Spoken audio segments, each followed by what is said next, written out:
Hello friends, welcome back to Pinks Kitchen Tamil. இன்றைக்கி நம்ம கருவேப்பிலை வச்சு டீ எப்படி செய்கிறதுன்னு தான் பார்க்க போகிறோம். இது ரொம்ப ஹெல்த்தியான ட்ரிங்க். உங்களோட இம்யூனிட்டியை நல்லாவே பூஸ்ட் பண்ணும். டெய்லி காலையில் இது ஒரு கப் குடிச்சிக்கிட்டே வந்தீங்கன்னா உங்களுக்கு பெஸ்ட் ரிசல்ட்ஸ் கிடைக்கும். இது உங்களோட வெயிட் லாஸுக்கு அப்புறமா டைஜஷனுக்கு ரொம்பவே ஹெல்ப் பண்ணும். ரொம்பவே ஈஸியாக பண்ணிடலாம். ரொம்ப கம்மியான இன்க்ரீடியன்ட்ஸ் தான் தேவை. ஸோ இந்த ரெசிபியை பார்க்குறதுக்கு முன்னாடி இதுக்கு தேவையான பொருட்கள் என்னென்னு பார்த்துட்டு வந்துடலாம். ஒரு பேனை சூடு பண்ணிக்கோங்க. அதில் 2 கப் தண்ணி சேர்த்துருங்க.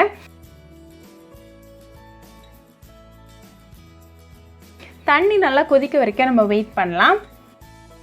இப்போ தண்ணி நல்லா கொதிச்சிட்டு இருக்கு. ஸோ இது கூட 1/4 கப் அளவுக்கு நல்லா கழுகி ரெடியாக வச்சுருக்கக்கூடிய கருவேப்பிலையை சேர்த்துக்கோங்க.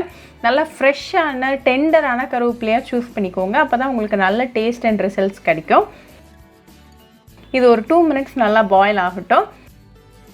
கருவேப்பிலையை உங்கள் டயட்டில் நீங்கள் நிறைய சேர்க்க உங்கள் உடம்புல இருக்கக்கூடிய கெட்ட பாக்டீரியாலாம் எலிமினேட் ஆகும். உங்களோட ஐசைட்டுக்கு ரொம்பவே நல்லது.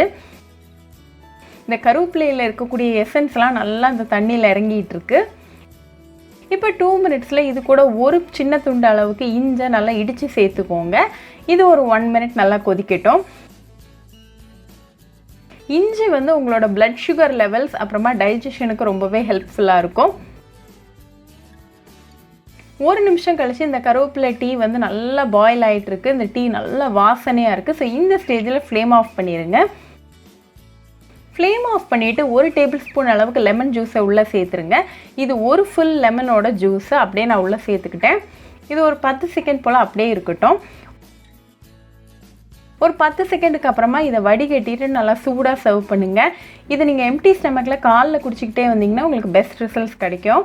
ரொம்பவே ஈஸியாக பண்ணியாச்சு. அதே நேரத்தில் ரொம்ப ஹெல்த்தியான ட்ரிங்க். டெய்லி தொடர்ந்து இதை குடிச்சிக்கிட்டே வந்தீங்கன்னா உங்களுக்கு நல்ல இம்யூனிட்டி பில்டப் ஆகும். இந்த கறி லீவ்ஸ் டீ ரொம்ப ஈஸியாக பண்ணியாச்சு. ஸோ கண்டிப்பாக இந்த கறி லீவ்ஸ் டீ ரெசிபி உங்கள் வீட்டில் ட்ரை பண்ணி பாருங்கள். ட்ரை பண்ணிவிட்டு எப்படி இருந்துச்சுன்னு எனக்கு கமெண்ட்ஸில் சொல்லுங்கள். ஒரு சூப்பரான ரெசிபியோட உங்களை பார்க்குற வரைக்கும் பாய் ஃப்ரெண்ட்ஸ்.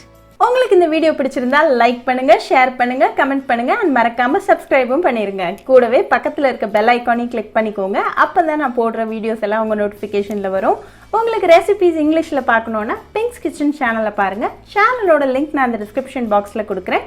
மறக்காமல் செக் பண்ணுங்கள். இன்னொரு இன்ட்ரெஸ்டிங்கான ரெசிபியோடு உங்களை பார்க்குற வரைக்கும் பாய் ஃப்ரெண்ட்ஸ்.